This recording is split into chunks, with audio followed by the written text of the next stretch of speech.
John, we're here for the second mobile broadcast. I had an opportunity after David Hawkins' show to get a couple tweaks going. We should be a little bit technically better than I was earlier today.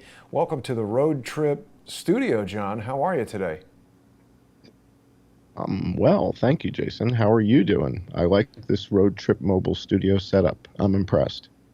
Thanks. I'm just noticing certain differences between this and New York. Obviously, the hotel doesn't have the internet speed that I have back in New York, but I'm also not being accosted by maniacs who want to kill me or force me to engage in prophylactic medical procedures that I'm not personally a fan of. People who are seeing us for the first time, John, may not know that you and I are doing a sponsor exclusive show every Friday. People are going to be able to see that in just 30 minutes on subscribestar.com/IamJohnCullen, patreon.com/IamJohnCullen, and subscribestar.com and patreon.com/crowdsourcethetruth. We got a little bit of a slight variation on our theme today. We're looking into think tanks, which I'm glad you selected this topic because I'm really interested in these think tanks. I'm wondering what the hell they're thinking. Yeah, me too. And the thing that I find troublesome about it is that they're guiding policy for major corporations, right? So a lot of these big think And tanks, governments. indeed. And so we're gonna get into that tonight, in particular in our patron-only show. Typically, our patron-only show has been running about an hour and a half lately. So when we break away from this YouTube half-hour show or 27-minute show or whatever this is, we go to Patreon and to Subscribestar. And typically those shows have been running over an hour, an hour 10, hour 20, hour 30 lately. In the show that we're doing today, we're going to look at Stratfor, we're going to look at Brookings, we're going to look at the Lowy Institute in Australia, and we're going to ask ourselves, are these leaders well informed? Do they have the facts? And hypothetically speaking, what if they didn't? What if they thought they had the facts, but what if they had been fooled? And what if they were given guidance to corporations and governments based on misinformation?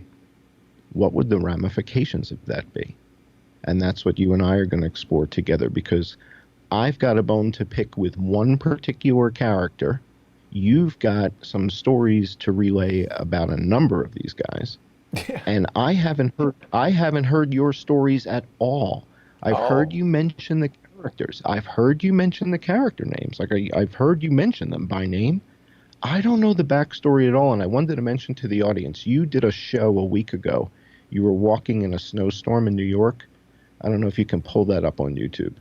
Yeah. Can you show people you were walking around New York City and you had like snow in your eyebrows. You looked like that guy from 60 Minutes that used to wrap up the show with his grouchy thing. Oh, yeah. You had What was that? Andy, your eyebrows. something or other. Yeah. So in this show, as you were walking around New York, you were relaying the story of what was happening when you were in Charleston. Right.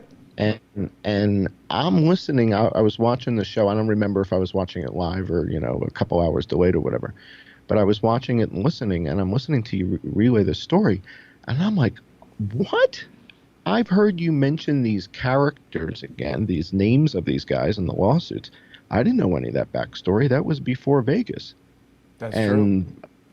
So I didn't know any of this. And so I'm watching you walk around the snow and you're talking about what happened in Charleston. And my jaw was hanging down. I was like, are you kidding me? This is one hell of a story. I want to know more about this, right? So, not necessarily in this show, but at some point, please, you need to grace us with what the hell went on there, because I'm assuming now you've got at least twice as many subscribers as you did back when far it more happened. than that.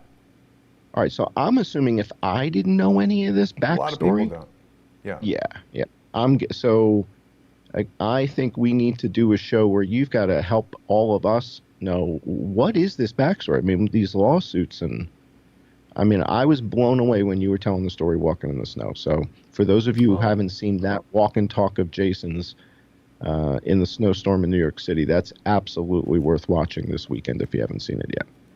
Well, thank you for that shout out, John. And we were talking about this while I was driving last night, and it occurred to me that you're absolutely right. There are a lot of people who don't know about that. And I mean, it's a nice little slice of history because all of these stories are so complicated. The Port of Charleston thing and my involvement is not even a dot on the dot of a dot of the story of history. But you're right that that experience and everything that's happened since then informs a lot of what I see around us today. And it's also helped me learn a lot about social engineering, something that we talk about really pretty frequently on our show. And you've inspired me to definitely get back into it. It is very relevant to a lot of the lawsuits that have been brought against me. So I got to be kind of careful how I speak about it, not because I'm fearful of anything other than the massive inconvenience of these guys who attempt to make hay out of absolutely anything by engaging in lawfare, which is a pretty well-known practice of weaponizing the legal system against your enemies. It can be done in the civil realm with regular lawsuits, and it can be done by governments when they bring, fraudulent criminal charges against somebody. But you're right, I think we'll need to schedule another show for that. We're going to be talking today about these think tanks, and they do play into social engineering and lawfare. The Brookings Institution actually is the sponsor of the Lawfare blog, and we're going to talk about some of those guys. Before we do, I want to remind our viewers who perhaps haven't seen John before, they can subscribe to his YouTube channel at John E. Hoover. And John's been doing a series tributes to the heroes of the pandemic. Great interview with Dr. Scott Jensen. Really an admirable guy, a role model to people, because this is just a moral guy who's willing to risk his entire career to do what's right. And that is kind of the exact opposite of what we're seeing in so many people, irrespective of what profession they might be in. So I really do appreciate Scott Jensen, and John's been doing a great series there. Why don't we fill everybody in, John, on what they're going to see in just about 20 minutes on Patreon and Subscribestar?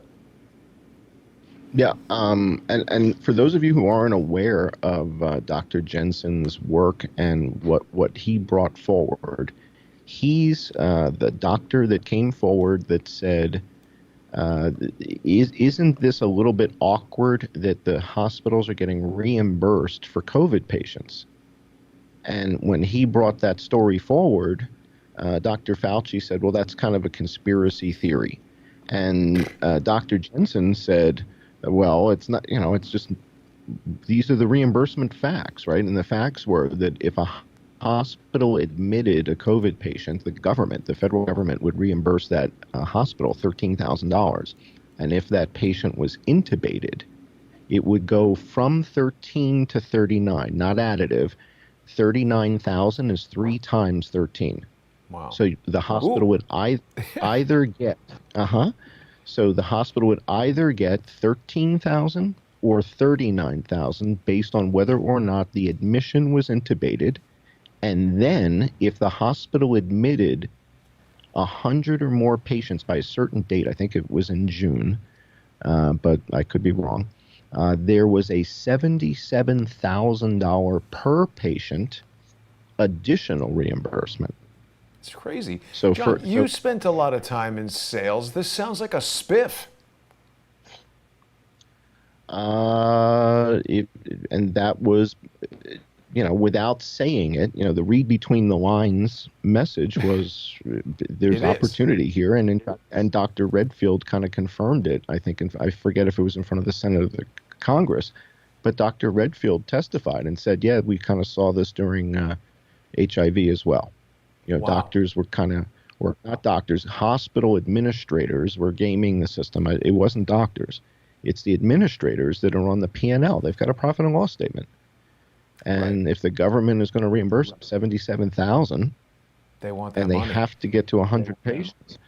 Right. So now you tell me what's the incentive to run your tests through a laboratory that tends to return negatives? I need 100 admissions. I got two laboratories down the street. One's on Main Street, one's on Maple Street.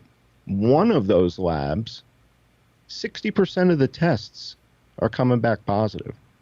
The other lab, 91% are coming back positive. That's your I've lab. only got 2 weeks. I've only got 2 weeks left to hit my 100, or I don't get the 77,000. If I have 91 admissions, I don't get 77,000 per. All right, so that's the story Dr. Jensen brought forward. And so to me, he's a hero. And and they went after his license because of it. Yeah, So they when still people are, as far as I understand, and he's no longer right, in the Minneapolis State he Senate. stepped down. Right. So when Just to people clarify for a give me minute, John, grief, because some people weren't yeah, clear, intubating is when somebody goes on a ventilator, you put that tube down their throat. And a spiff, a sales spiff, is a specific promotion, like if somebody wants to push a particular piece of software, every salesman who moves a copy of this software gets an additional $50 spiff this month, just to motivate people to sell it. hmm So to me, he's a hero, and I basically launched a series called Heroes of the Pandemic.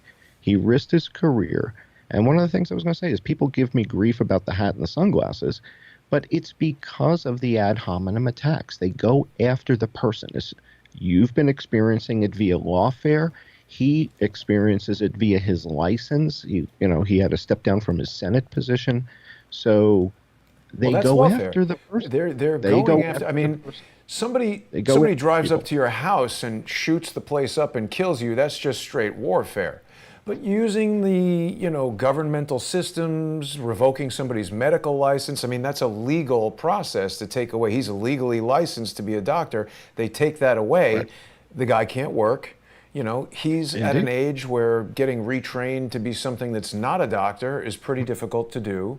And I think a lot of people who dedicate hmm their lives to a career like being a doctor or a stereoscopic cinematographer, when you leave that career, you've dedicated so much time and attention to those skills, you're really not very qualified to do much else. So taking away somebody's medical license is taking away their ability to earn money and basically killing them slowly. It's ruthless, and he's not the only one. The point is, he came forward with this set of information. You remember all the other doctors that were coming forward with information that were getting their YouTube videos taken down. And so, when you're a doctor, when you're a physician who's taken, this Hippocratic oath, and you've got the best interest of patients, and you're trying to spread the word of something, uh, it, there's a certain phenomenon that happens. And it feels like if you know something about this, like you and I do, right? So at this point, I believe we know why the majority of people are dying. And it has to do with a co-infection. And that seems to be the most deadly scenario. We know about XX versus XY chromosomes. We know about ages and things like that. So this past week, I was also really fortunate to have another hero of the pandemic, a guy by the name of Ivor Cummins. And Ivor is based out of Ireland, and he's like a former chemical engineer. He has a very similar background to me with the manufacturing, except his manufacturing background was more chemicals and process engineering, but very, very similar background. And the audience kept sending me all these messages saying, you two have got to get together. You're both doing charts and numbers and columns and tables. And he's having doctors on his show, and they're pulling data from UK Health Ministry. They're doing the same thing we're doing. Mm-hmm. And so the audience, in a crowdsourced the truth manner, went after Ivor Cummins and said, Ivor, you've got to see this stuff. And they sent him links to our work and what have you. And he looked at it and goes, oh, yeah. I kind of know who those guys are, whatever. And so we recorded a show earlier this week, and it's a tribute to him. And he's a guy who had a successful YouTube business. He was a podcaster. And his whole thing was about nutrition and keto and these complex Prior to the carbohydrates. And pandemic. Yeah. yeah. And so he had a business and was supporting his family. He's a married guy. He's got 5 kids, and he's doing that. And then the pandemic hits. And because of his background, similar to me, where he kind of knows, he's a root cause analysis guy, right? So we both come from this process engineering background. We both do root cause analysis. So we speak the same language, and we're doing very, very similar analyses. The only thing is, you and I lucked into somehow the coroner data. And if it wasn't for that coroner data, we would not have broken this case. That single system is the root cause of how we broke the case. And as a result of that data, everything followed. And I shared that with him, and he was fairly stunned, but not surprised. But I will tell you that even someone like him, who, and by the way, he has 171,000 subscribers over at his channel. If you go over to, I think on Twitter, he's known as the Fat Emperor, and he has a website called the Fat. No. It's like a concept, the concept of the Fat Emperor, and how, the emperor eats steaks and butter and eats rich foods and what, he'll explain all that. But he's a really bright guy and well-meaning, and he's got 5 kids, and he's got a successful YouTube podcast about nutrition and, helping people who, in particular, who are diabetic. He kind of helps diabetic people get their thing under control. So That's really good guy. And yeah, so he came on the show. We did a great interview together, and I shared with him these insights that we've had. And the part 2 of this show, I have to finish editing, render, upload to YouTube. I'll be doing that while a lot of you guys are sleeping.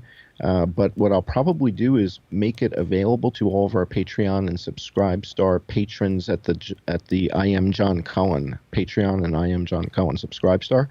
I'll make it available to my subscribers there early, and then part 2 will probably go live sometime this weekend, either Saturday or Sunday, New York time.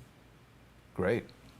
Yeah, actually, Joey in Detroit, John, is asking if you have yet implemented annual subscriptions on Subscribestar. That was a beta program that they started at my request, and it's been through kind of an evolution. I now have an entire interface. Like it used to be, I have to email their tech support, and they would activate the subscription. But now when people go to the Counter Lawfare Fund page on crowdsourcethetruth.com, they can purchase a sponsorship that includes annual subscriptions. I guess the answer to the question is we don't know yet if it's even possible for you to offer that. Have you looked into it at all, John? Not quite yet, because I still haven't packaged up all those PDFs. I was hoping to have it done. Yeah, for the subscribers, I'm taking all these show notes. You have that PDF deck I sent you? Why don't we show everybody a slide or 3 from that deck? And what I'm doing is I'm packaging up all of these show notes that I prepare for Jason each week. There's about 50, 60 pages of content. And you can go to the next page. Yeah, we showed everybody Ivor's stuff, right? They saw Ivor's page. So that those videos are up. We talked about Remdesivir and how the World Health Organization has rejected it. And yet that's the only approved therapeutic treatment for coronavirus in the United States. So we've got a little bit of an impasse here. This is, I guess in the movies, they would call it a Mexican standoff. But what's the difference between a Mexican standoff and just a regular standoff? Because they seem the same. I don't know, but there was a great movie with Denzel Washington and was it Christopher Walken and a little kid, Dakota Fanning? Oh yeah, he's like her bodyguard or something like that. Yeah. Man on Fire. And there's a Mexican standoff at the last scene on the bridge. It's a fantastic film. But one of Denzel Washington's best. I don't know. It's just a term. I have no idea. But speaking of that, I want to go through a couple slides before we have to go Patreon only, because people need to know what we're going to see, because it's kind of crazy tonight. So please, yeah. They got to see the slides, because I want people to understand. We're going to be talking about the Brookings, but we're also going to be uh, possibly mobilizing Black Lives Matter tonight. And that's really important. So I want to get to that. All right, the vaccine, important for everybody to understand that the vaccines from Moderna and Pfizer, if you go to their page, you go to the Pfizer page or the Moderna page, they're going to tell you that it's not FDA approved. It's FDA approved with an emergency use authorization. And what that means is you have to sign a form in order to get the vaccine. So make sure you know and watch this video from the FDA on what this is about and what does that mean. What's the difference between an FDA-approved vaccine and a vaccine that's emergency use authorization? Because there is a difference, right? So let's make sure we know that before we go And by the giving way, it to all children. the vaccines now are emergency. There's none that are approved yet, right? Correct. That's correct. And in particular, the clinical trials were not done on kids. So under 12, they didn't do clinical trials. So, easy tiger, right? Everybody needs to read the paperwork, read the inserts, read what you're signing. That's and ask your doctor, because this show, we don't do any medical advice here. The only medical advice that I think we will ever give you is ask your doctor. Right. That's it. And that's not medical advice. That's common sense advice. Right. So that's it. Ask your doctor. Let's go to the next slide real quick, because we're going to run out of time here and I want people to see what we got. So here's your emergency use authorization information. There's a whole bunch of good stuff out there. So this is in the deck. Let's go to our next slide. All right, so where do we stand right now? California just eclipsed New York in total deaths. Congratulations to Gavin Newsom. You're now #1. So Gavin Newsom in California has more people dead than any state in the United States. Congratulations to him, with 46,000 people dead. New York with 45,700. Texas with 40,000. Florida 28, and Pennsylvania with 23. Let's go to the next slide in the deck and see, how does California and New York and these states, how do they hold up to other countries? So let's look at Peru. Poland, Indonesia, with 275 million people, has fewer people dead than California or New York. Turkey, with 85 million people, has fewer people dead than California or New York. The Ukraine, with 43.5 million people, appears to be laughing at New York, California, and Joe Biden. Belgium, Canada, with 37.9 million people, right, has fewer people dead than New York. Chile, Romania, right? These are actual countries. What about Iraq? Iraq is laughing at Cuomo. Iraq, with a population of 40 million people, has 13,000 dead. All right, so how did Iraq outperform Cuomo, and Cuomo got the Emmy? How is what that about possible? Sweden with no lockdown? 12,000. What's the population of Sweden? So the population of Sweden is a little bit more than New Zealand, right? So about 5.5 million people, similar to John? middle of states. There's a lot of states with 5 million. Minnesota, Ohio. Sweden, it says states 10 like that. million. So a bunch of states with 5 million. 10,380,000 in Sweden. Population? So it's about half the size of New York, with about less than a third of the deaths. Yet in the right-hand column on worldometers, what you're looking at on the table for COVID, it says 5,500,000. Oh, there it is, 10. Okay. Yeah. Sweden. Oh, I was looking at the wrong column. Okay, I was looking at total tests. I didn't see the far right column. Forgive me. All right, so Iraq, 40 million. Sweden, 10 million. So who has 10 million population in the States? I don't know. But look at the next one down. Who has 223 million people? What was that state? What was that Pakistan. country? 220. Pakistan. So Pakistan has a fraction of the deaths of New York, of New Jersey, of Pennsylvania. That's good. That's very impressive. Impressive work there. What about Egypt? There's 100 million people in Egypt. Wow. And Egypt has less than 10,000 dead. Maybe it doesn't like the desert. What did Egypt do that Gavin Newsom didn't do? That's all I want to know. What did Egypt do that Gavin Newsom didn't do? I don't know. Huh. Let's go next slide. Joey in Detroit is telling us that they might strip the Emmy away from Cuomo. That's That's interesting. not fair. That's not I fair. mean, He that's earned it. ridiculous. He earned Why'd it. they give it to him in the first place? Well, yeah. So given that California just took over #1 position, I'm hearing a bunch of white noise in the background. Just so you know. The heater just came on, and I don't have any of my noise cancellation. There's a lot of fancy stuff that goes on in the studio in New York that people may not appreciate, that's incredibly difficult to recreate here in the hotel room. But almost everything I'm using, I mean, I have all the previous equipment, but there's a bunch of new stuff that I purchased specifically to make the road trip studio a more enjoyable experience for the audience. And John, we're really going to have to continue this on subscribestar.com/IamJohnCullen and patreon.com/IamJohnCullen.